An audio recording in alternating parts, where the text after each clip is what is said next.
Vedi ragazzo, c'è una giornata affosissima. Alessia è in spiaggia con il bambino e la spiaggia è qui a 100 metri, potrei benissimo andarci anch'io col mio bellissimo mojito gonfiabile, però purtroppo devo stare qui nel camper, e oggi è anche domenica, perché non c'è parcheggio nelle zone un po' più sicure e pertanto qui è quasi matematico che ti aprono il camper. Mi rivedo un po' nel buon vecchio Gandhi, quando inizialmente lui aveva questa ossessione dei ladri, questa paura dei ladri, no? Ma cos'è che ti crea questa paura dei ladri, no? È la tua vulnerabilità economica, materiale, perdonami, non economica, materiale, perché andiamo oltre l'intesa economica che è i soldi, no? Ma andiamo proprio sul possesso della materia a 360 gradi, quindi macchine, computer, eccetera, eccetera, eccetera, eccetera. È chiaro che la formula che meno hai, meno rischi e meno hai, meglio vivi, certo è vera, però andrebbe un attimino analizzata. Allora, come tu ben sai, a Singano piace tanto analizzare le cose, cioè sia analizzare inizialmente a un livello intellettuale, ossia con l'immaginazione del pensiero, ma poi anche sperimentarle, no? Con il metodo, la pratica. E provandolo con questa pratica io ti posso dire che inizialmente quando passai, dai Vesper, inizialmente io questa pratica la provai, no? La toccai in prima persona quando andai a vivere su Scarosso, no? Scarosso all'inizio era un camper veramente preso con le bombe e anche molto brutto esteticamente da vedere, come arredo interno, le pareti, come era tenuto, verniciato, eccetera, eccetera. E quindi non solo non mi sentivo vulnerabile della serie chi vuoi mai che rubi sto camper, e in ogni caso anche se non rubano il camper, chi mai vuoi che entri dentro a rubare dentro un catorcio del genere preso come era preso. Anzi, mi sentivo addirittura io che incutevo temore agli altri, no? Cioè mi sentivo io lo zingaro, il ladro, no? Hai capito? E è una sensazione effettivamente, devo dire, molto bella, in cui tu ti senti veramente in pace e non vulnerabile, appunto. Però, come tutte le cose, belle o brutte, non possono durare per sempre. Cosa significa? Sì, ho apprezzato tantissimo inizialmente fare questa vita da barbone, no? Però poi passano gli anni e tu comunque hai per istinto, perché sta nel nostro DNA, la ricerca del piacere, no?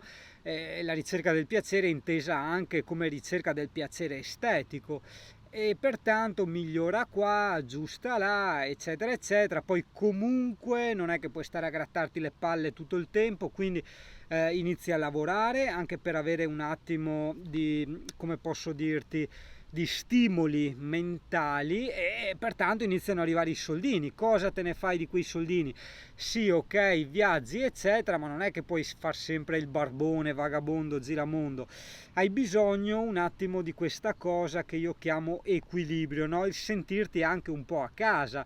Non dico le tendine alla prigione che sono pericolose, ma neanche il viaggiare insomma con i fogli di giornale sulla panchina, ecco, per farti così una metafora un po' pesantina.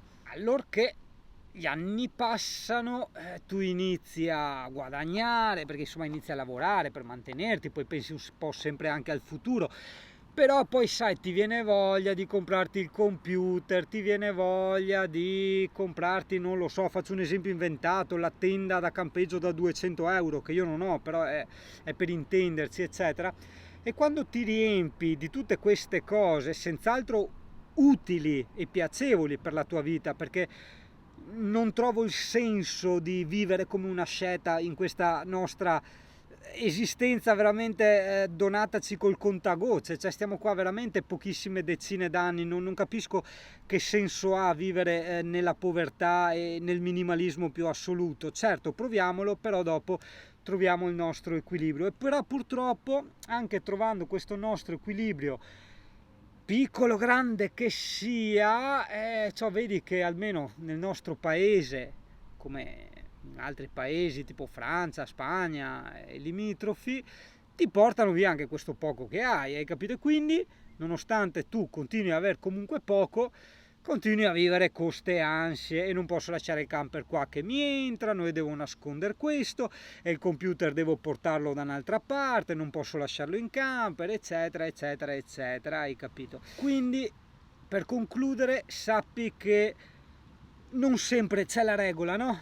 Non posso dirti era meglio vivere con niente, era meglio vivere con tanto, perché poi andiamo sempre a sbattere la testa sulla soggettività, ossia sulla nostra predisposizione alle cose, alle nostre reazioni alla vita, che cambiano da individuo a individuo.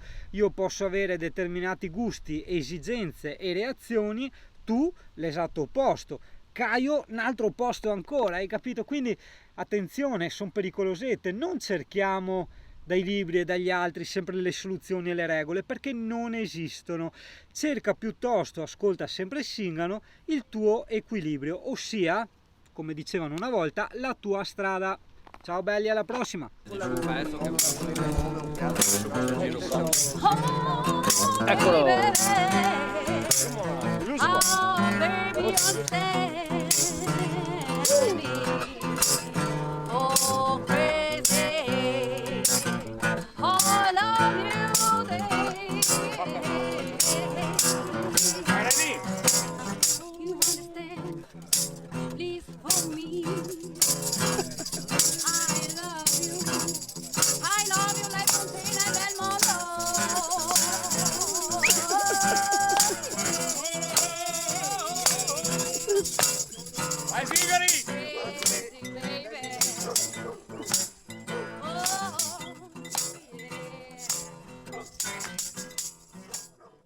Ecco perché avevo male al culo, avevo tutte le pettole.